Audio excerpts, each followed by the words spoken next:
Қадір түнінің намазы құптан намазынан кейін, үтір уәжіп намазынан соң, таң ағарғанға дейін оқуға болады.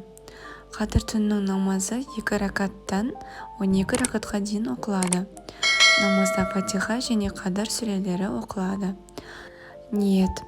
Алла тағаланың ризалығы үшін ниет еттім Қадір түнінің құрметіне осы намазды өтеуге. Аллаху акбар деп ниет етіледі. Қадір түні намазының оқылуы: бірінші ракатта Фатиха 1 рет, Қадір сүресі 3 рет оқылады. Екінші ракатта Фатиха 1 рет, Иқлас сүресі 3 рет оқылады. Үшінші ракатта Фатиха 1 рет, Қадір сүресі 3 рет оқылады. Төртінші ракатта Фатиха сүресі 1 рет, Иқлас сүресі 3 рет оқылады.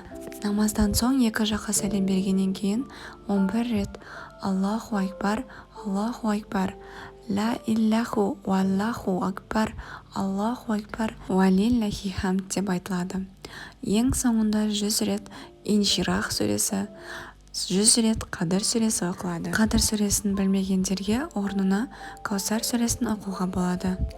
Айта кететін жайт, Қадір түнінің намазынан бөлек бұл түні нәпіл және қаза намаздарын оқып, Аллаға тәубе етіп, кешірім тілеп, өзіміз және басқалар үшін дұға жасауға болады. Алла елшісі саллаллаху алейхи уассалам кімде-кім Қадір түнінің артықшылығына сеніп, Алла тағаладан сауап күтіп, құлшылықпен өткізсе, оның өткен күнәлары кешіріледі деген. Алла жасаған құлшылықтарымыз бен тілеген тілектерімізді қабыл етсін. Амин.